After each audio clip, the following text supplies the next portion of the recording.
Air India Boeing విమానాలను వాడుతుంది. Air India మరోసారి ప్రమాదానికి గురైందనే వార్త ఇప్పుడు ప్రపంచాన్ని కుదిపేసింది. ఈ బోయింగ్ విమానం గతంలో కూడా గత డిసెంబర్లో సాంకేతిక లోపం తలెత్తడంతో అత్యవసర ల్యాండింగ్ చేశారు అనే సమాచారం కూడా ఉంది. 300 మంది ప్రయాణికులు అప్పుడు ఉన్నారు. ఇప్పుడు 242 మంది ప్రయాణికులతో వెళ్తున్న ఈ విమానంలో 2 ఇంజన్లు ఉన్నాయి. ఆ 2 ఇంజన్లు ఒక్కసారి షట్ డౌన్ అవడానికి కారణం ఏంటో తెలియడం లేదు. AI-171 ప్రమాదంలో మరో కొత్త కోణం కూడా వెలుగులోకి వస్తుంది. It's breaking news. AI-17 విమాన ప్రమాదంలో మరో కొత్త కోణం. ఇదే విమానంలో ఢిల్లీ నుంచి అహ్మదాబాద్ వచ్చారు ఆకాష్. విమానంలో పరిస్థితులు సరిగా లేవు అంటూ వీడియో తీశాడు ఆకాష్ అనే ప్రయాణికుడు. ఎయిర్ ఇండియాకు ఫిర్యాదు కూడా చేశాడు ఆకాష్. ఆ విమానంలో ఏసీలు పని చేయడం లేదని, అంత అస్తవ్యస్తంగా ఉంది అని ఆకాష్ చెప్పాడు. నిజానికి అదే విమానంలో ఢిల్లీ నుంచి అహ్మదాబాద్ వచ్చాడు. ఆ విమానం ఢిల్లీ నుంచి అహ్మదాబాద్ వచ్చి అహ్మదాబాద్ నుంచి లండన్ వెళ్తుంది. ఈ విమానానికి ఢిల్లీ నుంచి లండన్ వెళ్ళే ఈ విమానానికి అహ్మదాబాద్లో హాల్ట్ ఉంది. అదే విమానంలో చూసారా, ఆ విమానమే బయలుదేరిన తర్వాత ఆకాష్ అనే ఒక ప్రయాణికుడు వీడియో తీశాడు. వీడియో తీసి దాన్ని సోషల్ మీడియాలో పోస్ట్ చేశాడు.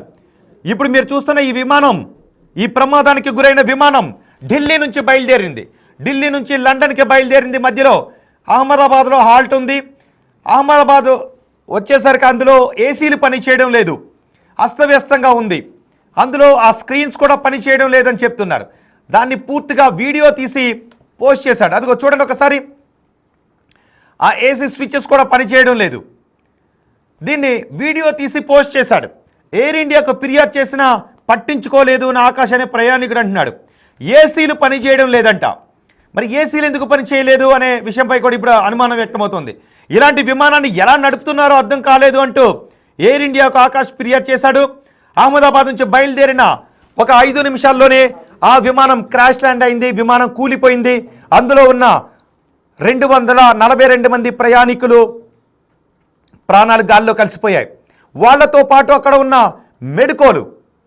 మెడికో ఆ విమానం ఒక హాస్టల్లోకి దూసుకుని వెళ్ళిపోవడంతో ఎంతమంది మెడికోలు చనిపోయారో కూడా అర్థం కావడం లేదు. అందుకే ఇది భారతదేశ చరిత్రలోనే అత్యంత విషాదకరమైన విమాన ప్రమాదంగా చెబుతూ ఉన్నారు. భారతదేశ చరిత్రలోని ఎన్నో విమాన ప్రమాదాలు మనం చూసాం. ఇటీవల కాలంలో తరచూ విదేశాల్లో కూడా విమాన ప్రమాదాలు జరుగుతున్నాయి. అమెరికాలో కూడా ఎన్నో విమాన ప్రమాదాలు తరచూ జరుగుతున్నాయి. వారానికి ఒక విమాన ప్రమాదం అన్నట్టుగా మనం వార్తలు చూస్తూ ఉన్నాం. కానీ ఇప్పుడు భారతదేశంలో, మన దేశంలోనే విమాన ప్రమాదాలు జరిగాయి. కేరళలో విమాన ప్రమాదం జరిగింది. అప్పట్లో మ్యాంగ్లూరులో విమాన ప్రమాదం జరిగింది. అవి రన్వే పై నుంచి స్కిడ్ అయి లోయలోకి దూసుకుని వెళ్ళిపోవడంతో ప్రమాదాలు జరిగాయి. పేరేంటి? భూపేంద్ర పటేల్.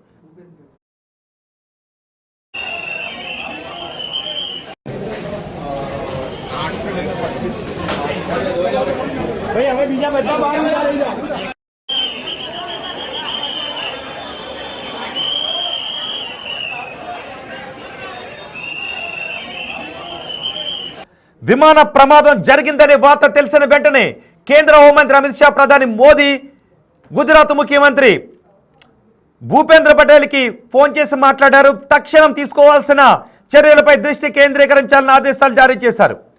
భూపేంద్ర పటేల్ హాస్పిటల్ దగ్గరకు వస్తున్న దృశ్యాలు మీరు బిగ్ టీవీ స్క్రీన్ పైన చూస్తున్నారు. క్షతగాత్రులను ఈ హాస్పిటల్కి తరలించారు. అంతేకాదు విమానాశ్రయానికి కూడా ఆయన వెళ్ళారు. విమాన అధికారులతో మాట్లాడారు. బహుశా ప్రమాదం జరిగిన ప్రదేశానికి కూడా ఆయన వెళ్ళే అవకాశం ఉంటుంది. ఈలోపు ఆసుపత్రికి, క్షతగాత్రులను తరలిస్తున్న ఆసుపత్రి దగ్గరకు కూడా ఆయన వెళ్ళారు. అక్కడ మెడికోలకు చికిత్సలు అందిస్తూ ఉన్నారు.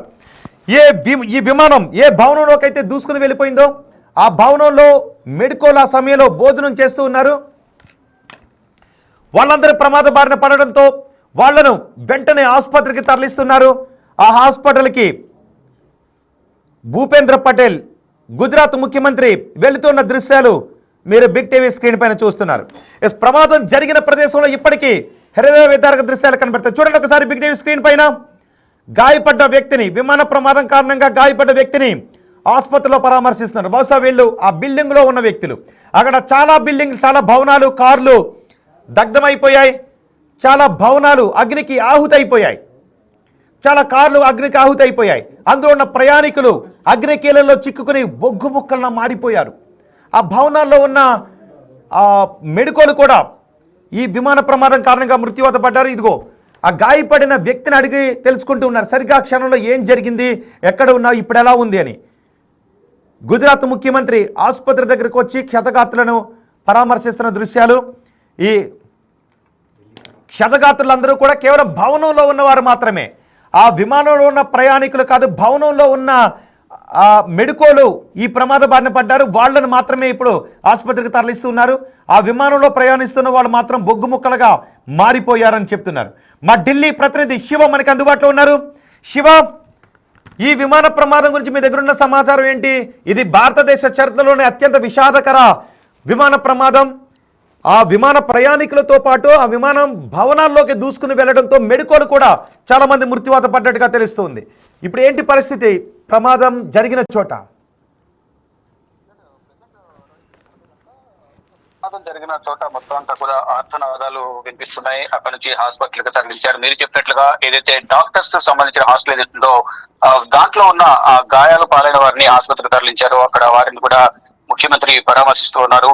మరోవైపు ఏదైతే విమానంలో ప్రయాణించిన ప్రయాణికులందరూ కూడా ఆనవాళ్లు లేకుండా మొత్తం అంతా కూడా బొగ్గి మొత్తం మసైపోయిన పరిస్థితి కనిపిస్తుంది. ఎక్కడికక్కడ శరీరం అంతా కాలిపోయిన పరిస్థితి అయితే కనిపిస్తోంది. మొత్తం దానిలో ప్రయాణించిన ప్రయాణికులు కానీ ఇటు సిబ్బంది అంతా కూడా మొత్తం కాలిపోయి ఉంటారని ఒక అనుమానం అయితే వ్యక్తం చేస్తూ ఉన్నారు. కానీ కొంతమందిని సగం కాలిన వారిని, కొంతమంది పరిస్థితి విషమంగా ఉన్న వారిని, పూర్తిగా కాలిపోయిన వారందరినీ కూడా ఇటు ఆసుపత్రికి తరలించారు. కొంతమందిని సీరియస్ అయిన వారిని కూడా అందరు కూడా సీరియస్ గా ఉన్న వారందరూ కూడా ఐసీయూలో ట్రీట్మెంట్ అందిస్తున్న పరిస్థితి కనిపిస్తోంది. అయితే హాస్టల్ కి సంబంధించిన మెడికోస్ ఎవరైతే ఉన్నారో మధ్యాహ్నం సమయంలో ఫ్లైట్ టేక్ ఆఫ్ అవడం మధ్యాహ్నం సమయంలో వారు అందరూ కూడా డైనింగ్ హాల్ లో కూర్చొని భోజనం చేస్తున్న సమయంలోనే ఇదంతా జరిగినట్లుగా కూడా తెలుస్తుంది. ఈ నేపథ్యంలో దానిలో ఉన్న వారు కూడా దాదాపు 20 మందికి పైగా కూడా చనిపోయారు. చాలా మందికి గాయాలైనట్లు కూడా తెలుస్తుంది. మరోవైపు ఈ విమానం గురించి కొన్ని అంటే క్షతగాత్రులందరూ శివ ఆసుపత్రిలో చికిత్స పొందుతున్న క్షతగాత్రులందరూ కేవలం భవనాల్లో ఉన్న వాళ్ళే, విమానంలో